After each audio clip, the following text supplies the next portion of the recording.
சேலம் பெங்களூர் தேசிய நெடுஞ்சாலையில் 2 வாகனங்கள் கவிழ்ந்து விபத்திற்குள்ளானதில் 5 மணி நேரம் போக்குவரத்து பாதிக்கப்பட்டது.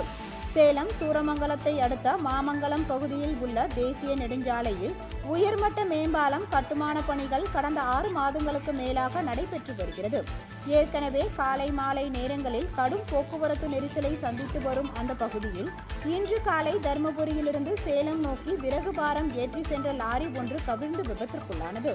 இந்த விபத்து காரணமாக சேலம் பெங்களூர் தேசிய நெடுஞ்சாலையில் கடும் போக்குவரத்து நெரிசல் ஏற்பட்டது.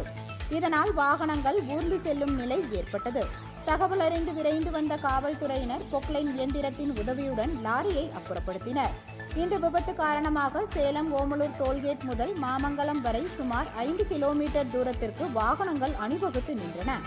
இந்த போக்குவரத்து நெரிசலில் கல்லூரி பேருந்து ஒன்று வாகனங்களை முந்தி செல்ல முயன்றபோது சாலையின் பக்கவாட்டில் உள்ள பள்ளத்தில் கவிழ்ந்து விபத்திற்குள்ளானது.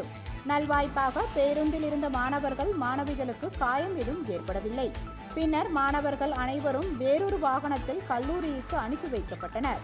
இந்த விபத்து காரணமாக சுமார் 5 மணி நேரம் போக்குவரத்து பாதிக்கப்பட்டது. இதுகுறித்து சூரமங்கலம் காவல்துறையினர் வழக்கு பதிவு செய்து விசாரணை மேற்கொண்டு வருகின்றனர்.